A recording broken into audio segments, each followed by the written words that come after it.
বস chat GPT বহুত চালু জিনিস, বহুত চালু। আপনার কাছে যেটা মনে হইব আরে এগুলো তো কিছুই না, কোনো কামের কিছু হইলো, ওই বেটা তো ভ্যাগাবন্ড, কিন্তু ওই ভ্যাগাবন্ডরে ও এমনভাবে প্রেজেন্ট করবে যেন ও কোনো কোম্পানির টপ ম্যানেজমেন্ট লেভেলে কাজ করে।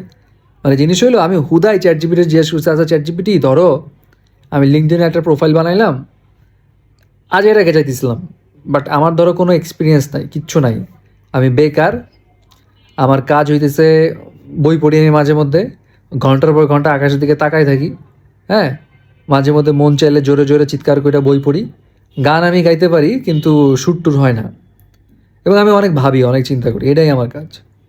তখন আমি ওটা একটা চ্যালেঞ্জ দিলাম, দেহ কী কয়। ও আনএমপ্লয়েডের জায়গায় বলছে তুমি সেলফ এমপ্লয়েড, এবং আমার ওইখানে মানে আমি বলতেছি যে লিঙ্কডিন প্রোফাইলের জন্য, কিন্তু এবং আমার ওখানে জব টাইটেলে দিচ্ছে আমি একজন independent learner, creative explorer, self initiated researcher. Self initiated researcher মানে ওই যে আপনি কল্পনা করেন সারাদিন তাকায় তাকায় থাকেন ভ্যাগামন্ডের মতো, এটা সেলফ ইনিশিয়েটেড রিসার্চার। ওয়াও! এখন লেখছে তো খুব সুন্দর ভাইবা। এখন আমি ওরে এক্ষুনি একটা প্রশ্ন জিজ্ঞেস করি যে এই গুণ দিয়া যদি আমি কোনো জব চাইতে যাই তাহলে আমার জব পাওয়ার কি সম্ভাবনা আছে এবং স্যালারি কত পাবো? Hey, you just beautifully crafted the whole thing.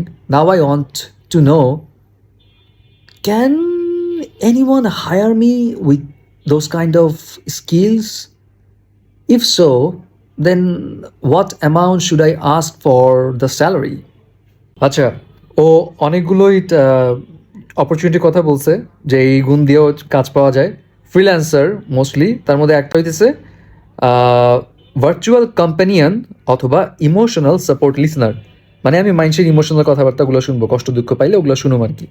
ঠিক আছে, এখন এটার জন্য টাকা কি হিসাব করছে, এটার জন্য কইতেছে তুমি চার্জ করতে পারো 400 থেকে 1000 টাকা পার আওয়ার ভার্চুয়াল সাপোর্ট বা ইমোশনাল লিসনার হওয়ার জন্য। আবার ভাই এত সস্তা আসলেই সম্ভব নাকি বাংলাদেশে? এরকম যদি হয় তাই ভাই আমারও দিয়েন 400 থেকে 1000 টাকা পার আওয়ার, আমি শুনুম, সত্যি কথা মনোযোগ দিয়ে শুনুম, আমি ফিডব্যাকও দিব, রিয়েল লাইফ, বুঝছেন না?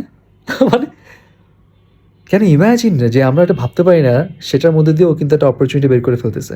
Wow, nice. But mind that আমি কিন্তু খারাপ আছি, যদি আপনাদের কোনো ইমোশনাল সাপোর্ট লাগে আমি শুনুন কথা, সত্যি কথা।